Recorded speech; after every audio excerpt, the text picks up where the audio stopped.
Okay, in October of 2011, read.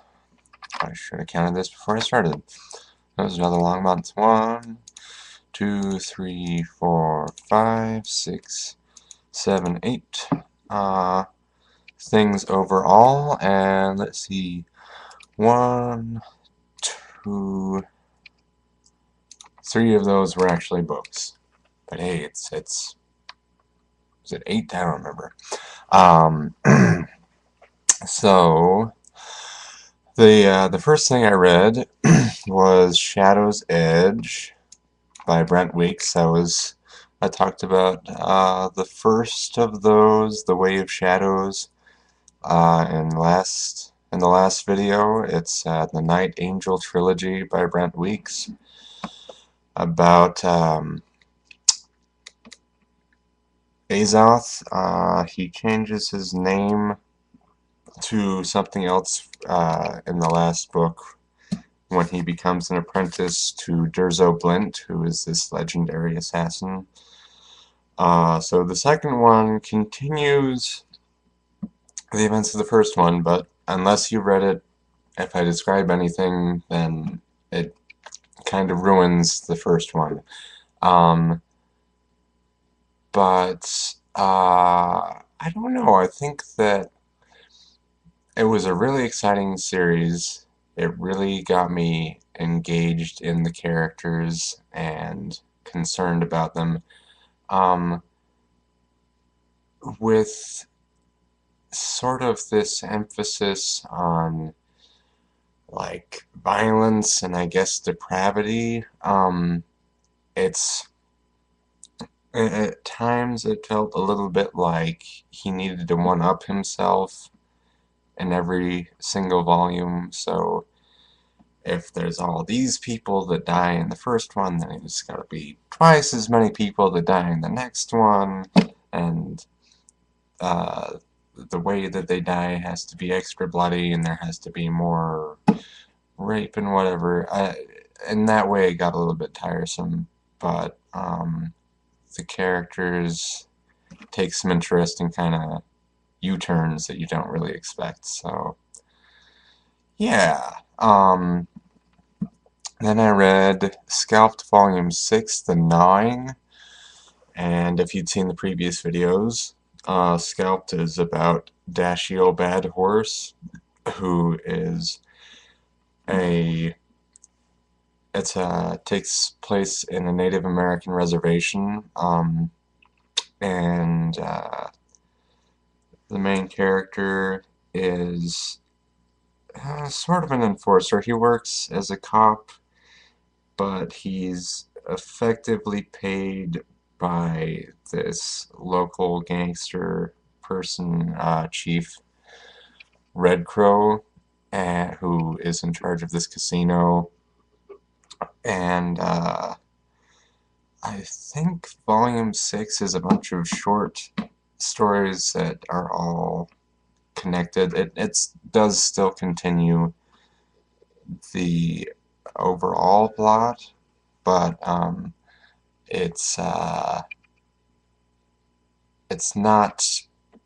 I don't think it's one story arc that takes place in that one, if I remember correctly. Um, so I'm probably going to continue reading that series until it's finished. I think it's up to volume 8 right now or something, and probably everything is going to come to a head and have to be resolved pretty soon, because there's just not a whole lot left that they can do, um, unless, I mean, unless they don't care about killing off characters. But anyway, after that, I read Mouseguard Winter 1152, and that's by David Petersen. Mouseguard is one of my favorites ongoing series. It is fairly reminiscent of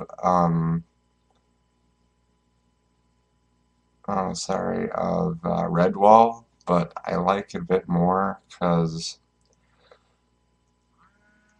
there's less of this weirdness where the in Redwall you have all these different characters and you have this sort of relationships where there are predators and prey and the predators are all villains. Um, but they don't necessarily, I mean, some of them just eat the rodents that are most of the main characters, the good guys, and others like dress up in clothes and armor and act like humans, and it's kind of bizarre. So you still have some of that in Mouseguard, but mostly it's about the mice defending their territories and sort of about them being mice. I don't know. I really like it. It's David Petersen writes and illustrates and letters his own and colors all of his own work. And when he was first trying to get it published, he had printed his own stuff. I think he's originally a printmaker or like a typographer or something, and he would just take those around to different publishing houses and just in like the back of his truck and give them copies and just seems like a really awesome guy. So the story is there are these guard mice, the Mouseguard, and they go around the different mouse territories and make sure that all of the towns are secure, and they're also responsible for making sure that all of the townships have sufficient food and uh, clothing and other provisions. So winter is really about that. It's about these characters that are trying to get to a certain, I think Bristlecone is where they're trying to get to get medicine and food and some other things to some mice that are in Lockhaven, which is the sort of the capital of the territories, but it's not really a capital. They don't, I mean, they don't have a city proper, um, and it's during the winter, and so they're all really worried about running out of food and supplies. And so it takes place in a couple of perspectives. One of them is in Lockhaven with um, Gwendolyn, who is the matriarch of the Mouseguard, and she's trying to hold down the fort and take care of certain mice that are there, and there appears to be some sort of traitor that they're trying to root out. Um, and the Mouseguard, which is Liam, Senawa, uh, Saxon, Kenzie, and a couple other mice are going over to get the supplies, and they're attacked by an owl several times, and that's pretty exciting. And then they get separated at some point, so part of it's from the perspective of these mice, and part of it's from the perspective of these other ones.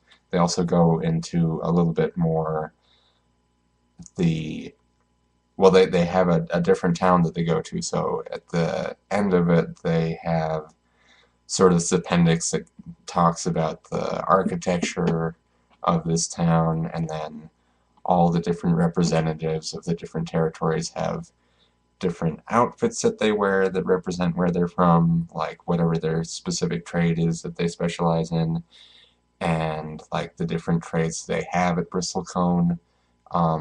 He just does an exhaustive amount of research, and I think he actually builds sets, miniature sets for the towns, which is just ridiculous and awesome. So that's Mouseguard, and then Beyond the Shadows by Brent Weeks the third in the Night Angel trilogy, where everything is resolved, more or less. And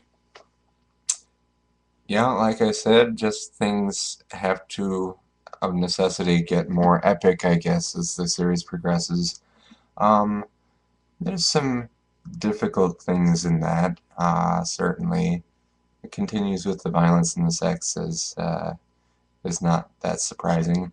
I since I knew it was a trilogy and it was not nearly as complex or as complicated as, say, George R. R. Martin's Song of Ice and Fire, or possibly Fire and Ice. I don't remember the order that is in.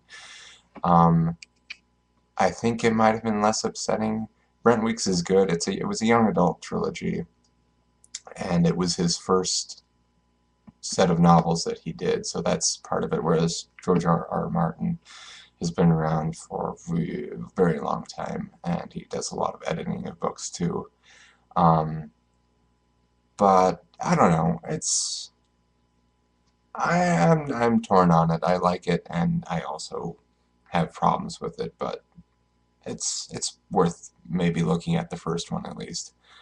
Then I read Scalped Volume 7, Res Blues, and that I'm pretty sure has got a lot of crazy things happen in that one that I was not at all expecting. Um, where it looks like Dashiell's going to be caught by Red Crow, and things are happening with Carol, Red Crow's daughter, that are pretty messed up, and just, yeah, that was an intense volume. Goodbye Chunky Rice by Craig Thompson. I had read by Craig Thompson Blankets, which I own, and there's not a whole lot of graphic novels I own. I own a number, but mostly on individual issues. But I had borrowed that from my oldest brother who'd read it, and Craig Thompson is such an amazing writer and illustrator. He has such a great way of laying out the panels, and just his his character design and his line work is just absolutely beautiful. It's really simple but very elegant, and he has a amazing control with the brush, and he does his own lettering and everything. Goodbye Chunky Rice is sort of a weird um, story about this turtle and this white rat. He's either a rat or a mouse. Um, and they're friends, I guess. It's a little bit confusing as to whether or not there's something more there. And at a certain point, they leave each other, and it's not clear why that happens. But a lot of it is just about relationships ending and friendship, and how important that is to people, and how it will just kind of control their lives. So there's the mouse, whose name I don't remember, and the turtle, and there's their relationship. There are these two brothers, one of whom is a captain, and the other one is his younger brother, but you don't find that out until later. So there's their relationship, and also their relationship with their father. Uh, the turtle's going on some sort of voyage, I guess, to get away from all of the associations he has with his friend the mouse rat. And also on the voyage are these conjoined twins, and there's sort of their relationship, and the very obvious, like, well, if you were connected to someone, what would that be like? And they're kind of bizarre. But there's also the guy who is the brother of the captain. He actually is I think he's like the landlord where the turtle is living, and he has this relationship with a bird where he's his pet, and there's something really sad there. I don't go into it, but yeah, Craig Thompson can do almost no wrong in my book. He wrote a recent book called Habibi, I think, that I'd like to read. It's another huge, huge book, like that thick, and I might pick that up from the library. Um, then after that, I read Children at Play, a Cul-De-Sac collection, and that's by Richard Thompson. Cul-De-Sac is probably my favorite comic strip in the paper, um, and if I got the regular paper, I would read it in the dailies because I love the dailies. But I usually read it online, and it's the closest that I can find to Bill Watterson. Not quite so much in terms of style. He has very much his own style, but in terms of like the humor, it's very much sort of self-referential, but even considerably more so than Bill Watterson, if you can believe that. It's about this uh, 4-year-old Alice Otterloop and her brother Petey, who's in like 2nd grade or something.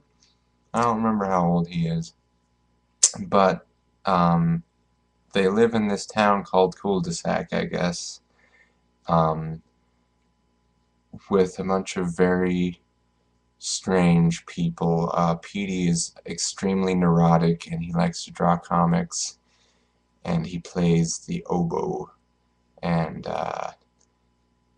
likes to read this comic called Little Nero, uh, which is like Little Nemo, except for nothing happens. It's about him, the main character Nero, just sitting in bed and being terrified of everything, which is similar to Petey, who his parents constantly try and get him to be outgoing and have friends, and several times they convince him to be part of the soccer team. He just fails in a very hilarious way every time. Um, and Alice goes to uh, Blisshaven um, Elementary School, which I guess also has a preschool. Oh no, no, sorry, she goes to Blisshaven Preschool, uh, which is very weird. It seems like it's a bit making fun of more um, trendy, kind of new agey teaching styles that, I mean, especially because it's preschool, it's very weird how they try and make it sound more impressive than it really is. Um, and oh, it's just very good. I think Children at Play was there's a collection before that, but it's pretty hard to get. So what he eventually did was he released another book that was um, oh, Golden Treasury Keepsake Classics. I don't remember what it's called. My sister just barely got it, and um, it's a collection of his earliest stuff, which was originally published in the Washington Post, I think, and then also the first collection. And so I really like his stuff, and I would recommend him. And the last thing I read was Leviathan, which was part of the Leviathan trilogy, the aptly named Leviathan trilogy, by Scott Westerfeld, who is primarily a young adult writer. In fact, I'm pretty sure that's all he's written is young adult books. But this is my first foray into steampunk, at least in terms of literature. and it is uh, a reimagining, would you say? I guess you could say that, of World War One, um, where instead of electricity, well, there's still electricity, but things are steam powered as well as other forms of electricity, and it's the lead up to, and it goes into World War One, but because it's a revisionist history version of it, he figured he would try and make it where certain things that, if they had happened in the war, would have completely changed not just the war but history. And so one of the main characters is the son of Archduke Ferdinand, who manages to escape after his parents are assassinated from Austria, because the rest of the Axis powers, although in this they're called clanker powers because all of the Axis powers rely on machinery, on big robots and power armor and things that are powered by steam. Um, so they're trying to find him and kill him because he has a connection to the throne, and they don't want him to get in the way of them going to war.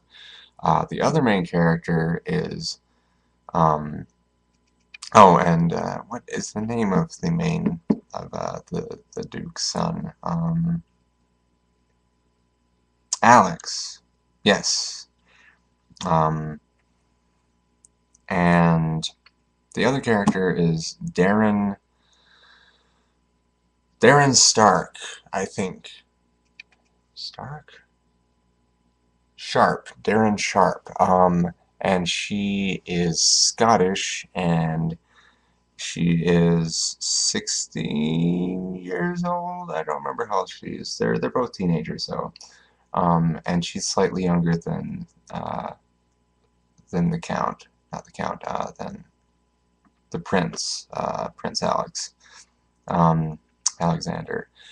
And her older brother is part of the British air service, which the Allied powers in this are called Darwinists, because in this version of history, Darwin not only was able to figure out evolution, but he was also able to figure out DNA.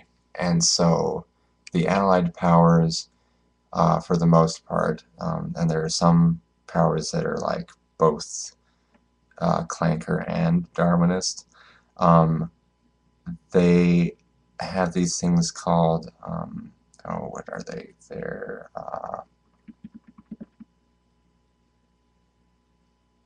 nope, I can't remember the name of them. But they're a combination of a bunch of different animals, and they perform different tasks. But the air service, instead of being like blimps or airplanes or anything like that, they're all weird creations, fabrications, that's what they're called. They're fabricated creatures, and the main one, that's called the Leviathan, is primarily sperm whale, but it's been combined with a bunch of other animals, and it's full of, not methane, it's full of hydrogen. So hydrogen is what powers all of the flying creatures, at least the ones that are vehicles in this universe. So they also have like balloons that are hydrogen filled.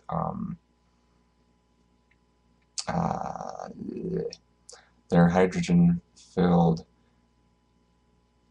jellyfish, really huge jellyfish that they fly up in. But so people live on the sperm whale, and there's all these creatures that help to feed it. It's like an animal, but it's also sort of a ecosystem. I think that's correct.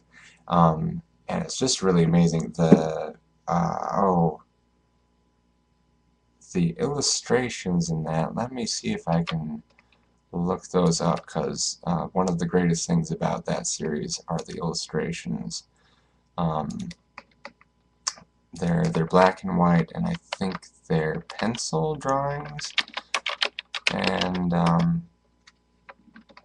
hmm,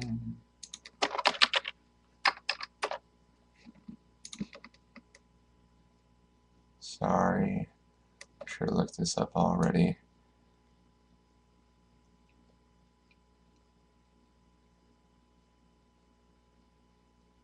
Keith Thompson. Keith Thompson does the illustrations, and those are really good. Really, really, really good. Um, there are these big fold-out illustrations at the on the inside and back covers. On the first two books, they're maps of Europe. Yes. And in the last one, it's a totally different thing, but it's a really interesting illustration nonetheless. So yeah, the Leviathan trilogy is really fun, really exciting, very funny, and there's just a whole lot about European history and about World War I that I don't know, or didn't know. I still don't know tons of stuff about it, so that was really cool, because I think that he tried to make it both exciting and interesting, but also make it something that he tried to stay fairly close to historical characters and historical events, which I think is really smart, instead of making stuff up whole cloth. Or the other thing that's really good about it is, because I think he's writing to a young adult audience, he's expecting them to not maybe be as familiar with military terms and with certain events in World War I. So it could be really obnoxiously complicated and dense, but I don't think that it is. I think that it's very approachable, and yeah, so that is October.